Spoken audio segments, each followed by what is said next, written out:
When was the last time you played an RPG that felt truly innovative? I play a lot of them for this channel, and very rarely do any of them break the mold. Enter Trails Through Daybreak. Its storytelling structure will be very familiar to longtime fans of the series, but its hybrid combat system is unlike anything I've ever played. It seamlessly blends action and turn-based combat for an experience that you don't want to miss. I have something I'd really like your help with, so if you don't mind, sir. In the game, you play as Van Arkwright. He's a Spriggan, basically someone doing odd jobs for anyone willing to hire him. What's different about Van compared to, say, a Bracer is he does jobs that are a little bit more shady that the police or Bracers just won't take on. In the beginning of the game, Van is approached by a young girl named Agnes Claudel, who wants to hire him for a job. She's a high school student of a nearby prestigious academy, and Van's hesitant at first to take on the job, but when she proves that she has the money, he agrees. Initially, it seems like a simple job of just trying to find a family heirloom that had been stolen, but as the two of them delve deeper into the situation, they're in for much more than they originally bargained for. I won't spoil the rest of the story, but to say the least, they travel all around the Calvert region to get to the bottom of the situation. Now, as a main character, Van is probably my favorite from any of the Trails series so far. He kind of has this I don't really give a crap Han Solo-esque vibe that I really dig. On the other hand, Agnes is pretty bland. She's just a nice cute girl doing nice cute girl things. But one of my favorite characters that's new in this game has to be Judith. She's just so fun, and I really want to give props to Brittany Cox, the actress who voices her. She gives a really strong performance, and she's just so fun to listen to, easily the most expressive and fun character in the whole game. Something that really surprised me was the amount of swearing and strong language. That's really nothing new to the series, but it's much stronger here, with one particular line being so outrageous that I was in tears laughing because I just didn't expect it. What matters in movies is entertainment. I'm talking F&V.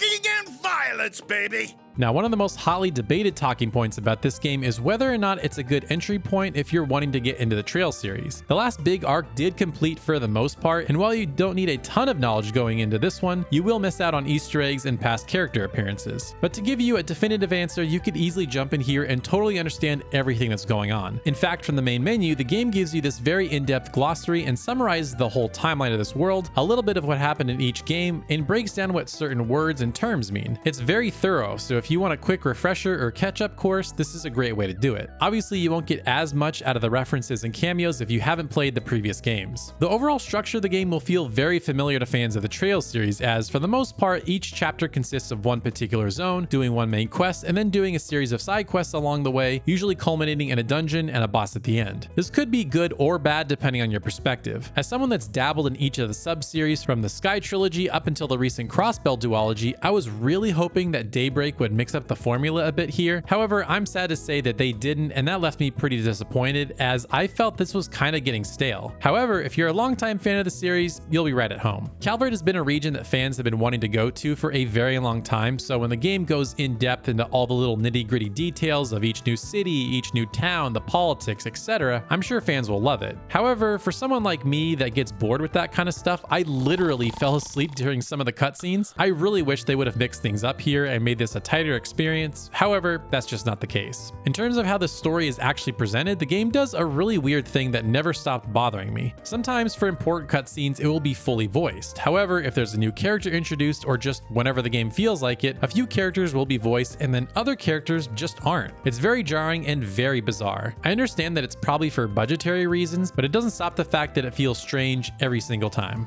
Anytime you want me, it leads me to nothing but trouble.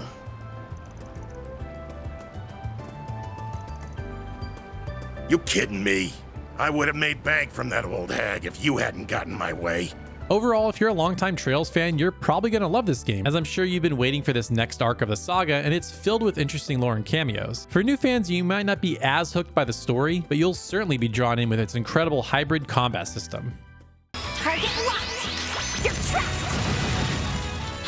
Trails Through Daybreak's shining feature has to be its combat. It's a mix of both real-time action and turn-based combat. Typically, RPGs do one or the other, but here in Daybreak, you can basically choose. Here's how it works. When you're in combat areas, you can attack enemies at will. It doesn't zoom into combat arenas, you can just fight right there. Now, the action combat system is very limited. You only have one basic attack, a dodge, and then once you attack enough times, you build up a stronger attack. Once you deal enough damage to an enemy, eventually they'll be stunned where they won't be able to move or attack for a limited period of time. On the flip side, side, whenever you're ready, you can deploy what the game calls shards and initiate the turn-based combat system. Here you can have a party of up to 4 characters, and each has their own moveset that's determined by your distance between not only your enemies, but also your teammates. For example, some moves just target a small area, a straight line, a single enemy, or some combination of the 3. But what's cool is depending on how close you are to teammates, you can also do extra damage. You'll be able to tell that you're close enough because once you are, there will be these rings around each character, and they'll also shout some kind of line. Now you'll need to be careful not to clump up too much because certain bosses have attacks that can easily wipe out your entire party if they're too close together. So this really encourages good strategy. You'll also occasionally have guest characters join your party temporarily, like Elaine for example, as well as a few other surprises that I won't spoil here. Now just to clarify, you can choose either system for random encounters, but for bosses and certain story fights, you're locked into the turn-based system. Overall, I have to say I really like this combat system. It solves the problem of dealing with easy to defeat trash enemies by incorporating an action combat system where you can just get rid of them quickly, but gives you the option of strategy with the turn-based version if you want to do that as well. Oh, and I also forgot to mention, if you do initiate the turn-based combat system and you want to go back to action, you can actually do that. You can more or less seamlessly go back and forth between the two systems at will. In terms of gear and equipment, it's more or less the same as past Trails games. Each character has a weapon, armor, and boot slot. Weapons also have grip slots that add minor stat enhancements. The orbit system also makes a return. Similar to Final Fantasy VII, each character has a number of slots that you can equip quartz into. Quartz can do a number of things like increasing attack, defense, or various other stats. This is very important to maintain as the game goes on. You'll need to make sure you unlock even more quartz slots and upgrade the quartz you have so your characters are properly leveled up. It makes a huge difference with bosses and tougher enemies later in the game. When you're not participating in story cutscenes or combat, there are free time segments where you can spend time with various characters. When you spend time with them, this will level up your relationship with them, not only unlocking story bits, but also giving you stat increases either for Van himself or the character you're interacting with if they're a party member. These are very much encouraged as they give nice stat increases, and also for those that really fall in love with these characters, you get to know them in deeper ways. And what's cool is this is not only during the day, but at night. Usually once per chapter, you're allowed to kind of walk around at night depending on which city you're in, and Van can walk around doing some side quests as well as interacting with characters. And if you're in the main city, Edith, you can even go to the movie theater and watch a movie. And one last little touch that I really appreciated was the addition of a high-speed mode. I assumed this just wouldn't be in Daybreak as it was only in the remasters of past games to kind of bring them up to modern standards, but they also included one here. I didn't use this all the time, but it was really helpful when I was backtracking my way through a dungeon, or if I was just trying to grind out and speed up combat to get those last few experience points so I could level up before a boss. But I wouldn't dare use the high speed mode while exploring cities in this game, as Daybreak has taken a huge leap visually from past games, and it was a treat to explore this world.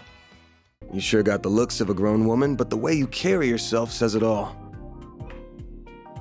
I beg your pardon?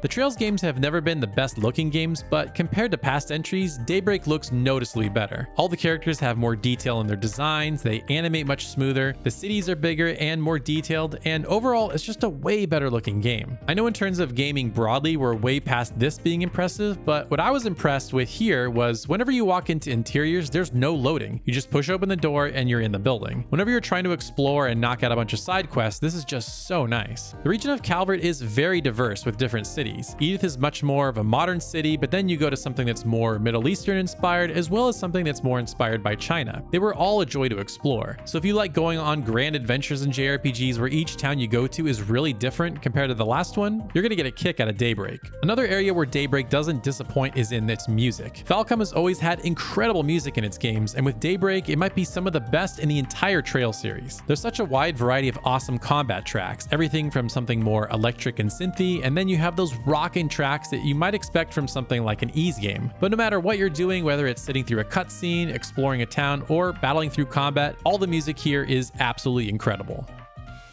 For longtime fans of the Trail series, you didn't need to watch this review. You probably already played the Japanese version or were going to be in day one regardless. For new players looking to jump into the series, this is as good of a starting point as you're going to get if you feel intimidated by the prospect of having to play the past 10 games. Not only does it provide a general overview of the game and this world, but this particular story can be enjoyed without having played the rest of the series. And its hybrid combat system is a huge highlight, making the game worth it for this alone. But I'm curious, are you a die-hard Trails fan that's played every game, or someone looking to jump in for the first time here with Daybreak? Let me know down in the comments, I'd love to know. And if you want to know my thoughts on my favorite Trails game, watch this video next.